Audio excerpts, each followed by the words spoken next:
ايه هو البوهو ستايل وازاي اعمله في بيتي، وايه اهم خصائص الستايل ده، وهل مناسب لشخصيتك ولا لا؟ انا سارة من فريق كارمنزل، والنهاردة هنكلمكم عن ستايل نال شهرة كبيرة جدا في السنوات اللي فاتت، وهو البوهو ستايل. خلينا الاول نقول لكم الستايل ده جه منين. الستايل ده اسمه بوهو ستايل نسبة الى منطقة اسمها بوهيميا، وهي دلوقتي مشهورة باسم جمهورية التشيك او التشيك ريبوبليك. والناس اللي كانوا عايشين في بوهيميا اختاروا ان هم يسيبوا البلد ويبقوا رحالة يلفوا العالم. ومن هنا جه التفرد والاختلاف بتاع البوهو ستايل، لان البيوت المصممة على البوهو ستايل المفروض يكون شكلها انها بيت حد سافر كتير وجاب من كل بلد قطعة وحطها في بيته.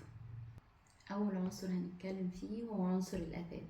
ابتعدي تماما عن الماتشنج سيتس اللي هي الاطقم اللي شبه بعضها او نفس الشكل، لان زي ما قلنا ان روح البوهو ستايل هو الاختلاف.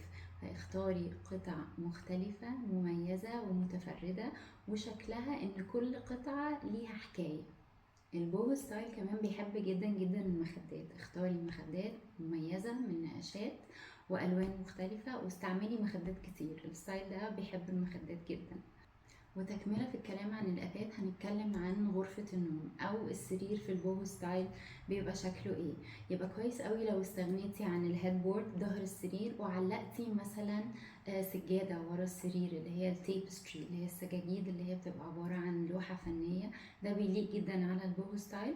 أو كمان ممكن تستخدمي سرير زي السرير ده. قطعة مهمة كمان أو signature piece للستايل ده هي الهاموك. حاولي تلاقي له مكان لأن هو بيعبر عن الستايل ده جدا. الحاجة اللي هنتكلم عليها بعد كده هي الألوان. البوهو ستايل بيعتمد كده على يعني جملة بتقول more is more. هو بيحب جدا الألوان الكتير المختلفة المتفردة. فانتي الحاجة اللي تبعدي عنها تماما ان انتي تعملي غرفة مثلا مونوكروم، ان انتي تختاري لون واحد مثلا لون اخضر او لون جراي او اي لون، وتقولي انا هختار الغرفة دي هتبقى معمولة من درجات اللون ده. بعدي عن الحاجة دي تماما. غير كده ممكن تستخدمي اي الوان انتي حباها.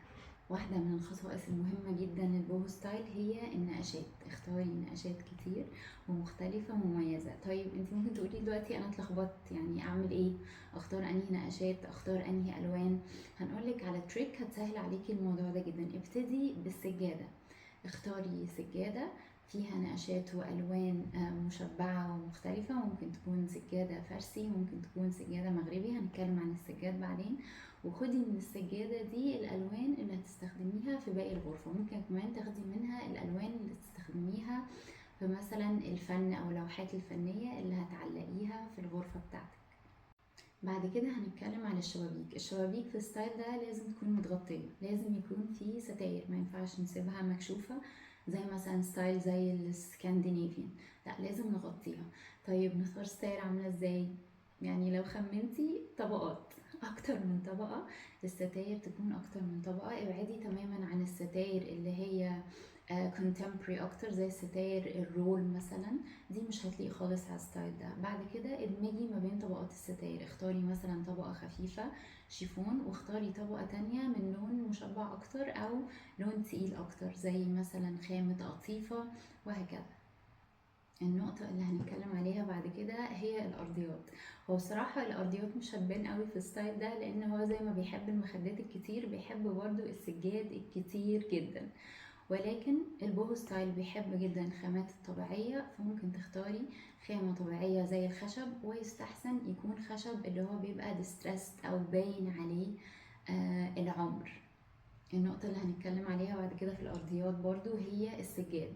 البوهو ستايل بيحب السجاد جدا وبيحب كمان الطبقات، فاعملي ليرنج للسجاد أو طبقات للسجاد. السجاد الأكثر استخداما في البوهو ستايل هو السجاد المغربي، بس ممكن تختاري أي سجاد فيه نقشة زي مثلا السجاد الفارسي، سجاد فيه أشكال هندسية وهكذا. حطي فوقه سجادة معمولة من خامة طبيعية زي مثلا الخوص. النقطة اللي هنتكلم عليها بعد كده هي الإضاءة، والإضاءات الأكثر استخداما في البوهو ستايل هي الإضاءات المغربية أو الإضاءات اللي معمولة من خامات طبيعية. وتقدري كمان تستخدمي نجف معمول من الكريستال، بيدي شياكة كبيرة جدا للمكان وللغرفة. اختاري لمبات درجة حرارتها دافية، واعملي طبقات للإضاءة عشان الستايل ده، البوهو ستايل، بيحب الإضاءة تكون عاملة مود. العنصر اللي هنتكلم عليه بعد كده هو الحوائط. ممكن تكوني دلوقتي خمنتي انه ما تسيبيش ابدا الحوائط فاضية في البوهو ستايل. اختاري قطع مميزة ومختلفة، وطبعا ابعدي مثلا عن البراويز اللي هي الماتشنج اللي كلها شبه بعض، ويا اما تعلقيهم فوق بعض على الحيطة، يا اما تعملي كولاج كده موجود كله من قطع فنية مختلفة. آخر نقطة هنتكلم عليها هي الأكسسوارات. الأكسسوارات المستخدمة بكثرة في البوهو ستايل هي البوفس المغربي، المخدات زي ما قلنا، وبرضو نحط فيها نقشات مغربي، زرع كتير جدا ويستحسن لو كان متعلق في المكرمية. المكرميات برضو مستخدمة كتير في الستايل ده، وثرو مخططة أبيض وأسود أو ألوان. الوظيفة الأساسية للأكسسوارات في البوهو ستايل إن هي تدي إيحاء إن أصحاب البيت سافروا أماكن مختلفة وجمعوا الأكسسوارات دي. حتى لو أنتي ما سافرتيش، اختاري قطع مختلفة، ممكن تختاريها من محلات الأنتيكس مثلا، واتأكدي إن كل قطعة مميزة وبتقول قصة لوحدها. طيب بعد كل الحاجات اللي قلناها دي، تعرفي ازاي لو الستايل ده مناسب لشخصيتك ولا لأ؟ لو انتي بتحبي الألوان المشبعة وبتحبي تجمعي قطع مختلفة مميزة، وما بتحبيش الستايل اللي هو المينيمال اللي شكله على طول كده منظم وبيستخدم ألوان حيادية، يبقى البوهو ستايل مناسب لشخصيتك. قوليلنا في الكومنتس تحبي نتكلم عن انهي ستايل تاني.